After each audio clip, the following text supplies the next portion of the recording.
Agora eu vou falar um pouquinho sobre um assunto até bastante doloroso para mim, mas um fato histórico, é um marco muito importante na história da Europa, que foi a caída da última ditadura da Europa, que era na Romênia.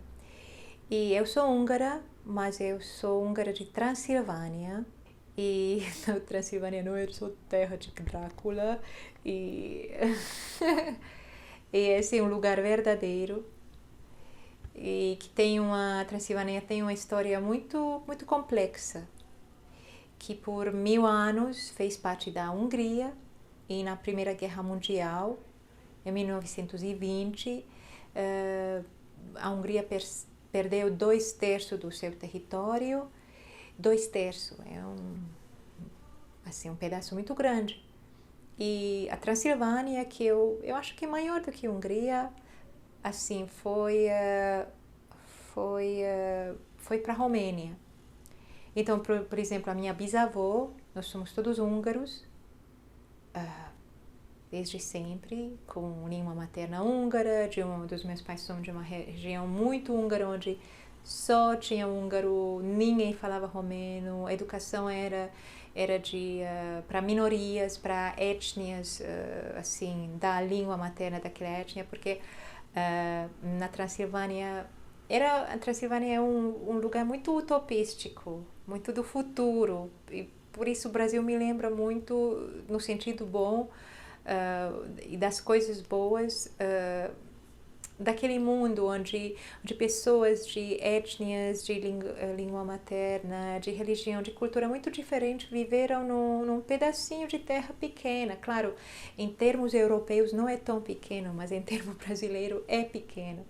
Então lá tínhamos nós, os húngaros, mas tinha também húngaro saxão, que tinha como língua materna alemão e húngaro.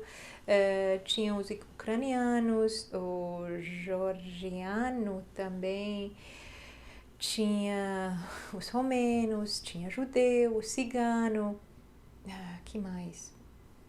E eu tinha amigos também de todas essas nacionalidades. Nós falamos entre nós em romeno, mas em família, com nossas famílias, todo mundo falava a língua da sua etnia.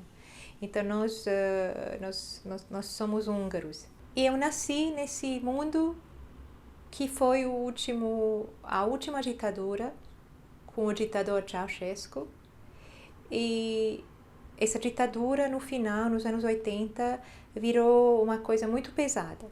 Não quero muito entrar em detalhes, mas de muita dificuldade, falta de comida, de aquecimento, de luz, de água, de tudo, absolutamente tudo. No final, com aquelas lojas de prateleiras totalmente vazias, muita dificuldade, a gente passou em muita coisa, esperando em fila por dias para comida. E muita coisa ruim. Eu mesmo assim, e a nossa família também, a gente lembra de muita coisa boa e guardamos com muito carinho uma época que também nos ofereceu coisas boas, ou pelo menos tentamos só lembrar das coisas boas, mas já no final dos anos 80 tinha toda essa tensão causado pela situação econômica péssima,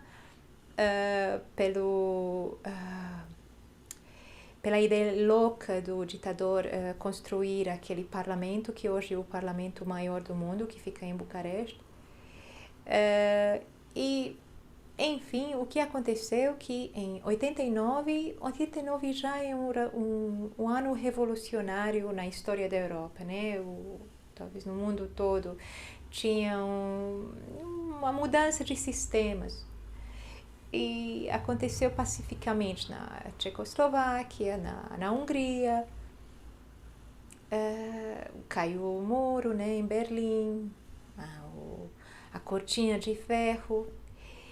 E isso também causou tensão na Romênia, que foi um país extremamente isolado.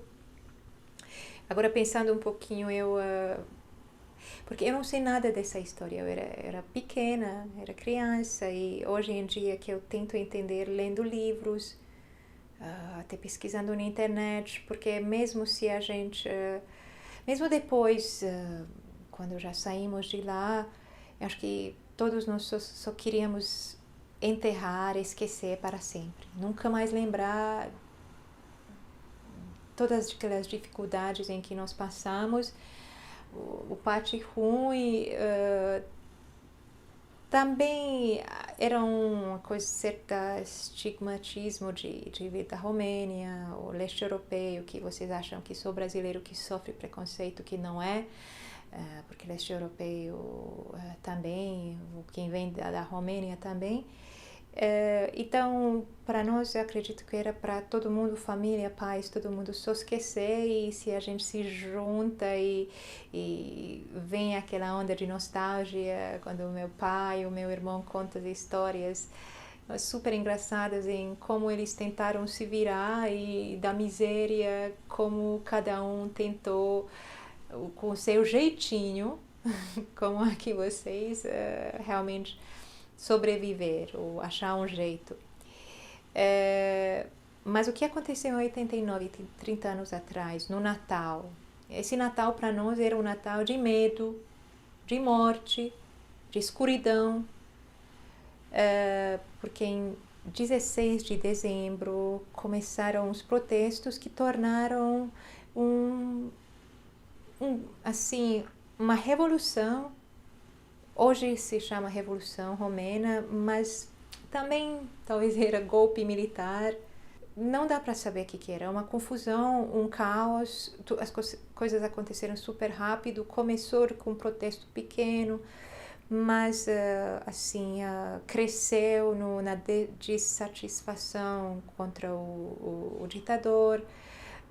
Quem mandou os exércitos para atirar no povo, mataram muitas pessoas, tipo, mais de 1.000 pessoas, mais de 3.000 pessoas foram feridas, e não dá para saber quantas pessoas sumiram também, e tudo aconteceu tão rápido, e naquela época, a Hungria realmente Romênia era muito, muito isolada, tipo Coreia do Norte, porque a gente era com nenhum acesso a nenhuma mídia, só aquele único que era do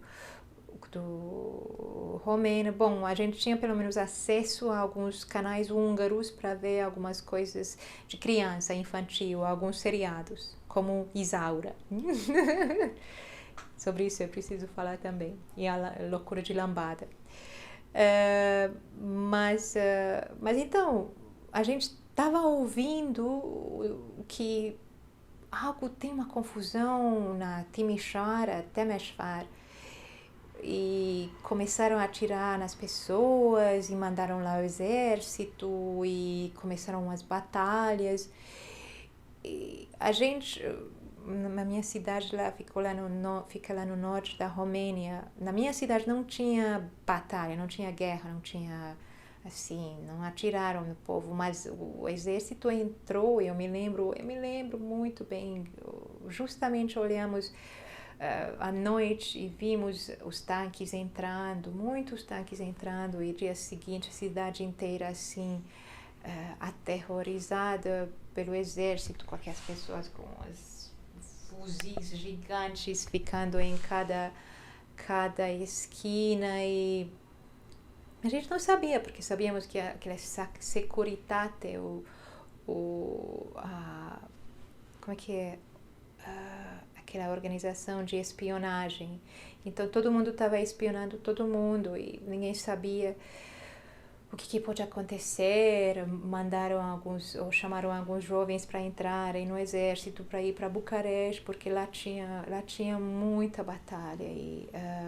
Mas então o que aconteceu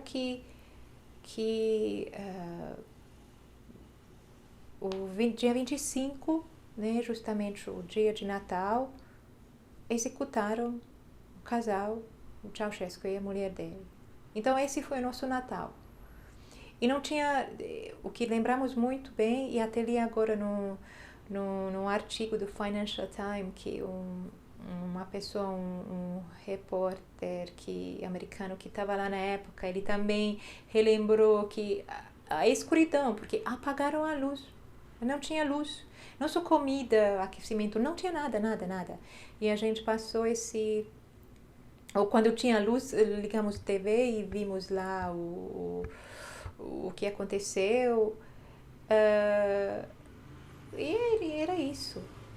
Então, e 30 anos. Então, esse Natal eu tô lembrando, relembrando até demais. E me deixa um pouco tensa e triste. Pois depois, por uns anos, a gente carregou esse medo, esse sentimento da incerteza. Porque, bom, o que aconteceu é que realmente caiu a ditadura e aparentemente a democracia entrou, só que a mudança de um sistema para o outro não era tão rápido, e dizem que até hoje também, na verdade, né, não mudam as coisas tão rápido, mas era de muito medo e o mundo sabe muito pouco sobre isso, e nós vivemos realmente essa mudança justamente na época de Natal, nesses grandes frios, com neve. Então, só pensei de compartilhar esse também. Se vocês querem, podem, talvez, vai aparecer alguns artigos sobre isso, da caída da última ditadura da Europa. Tchau!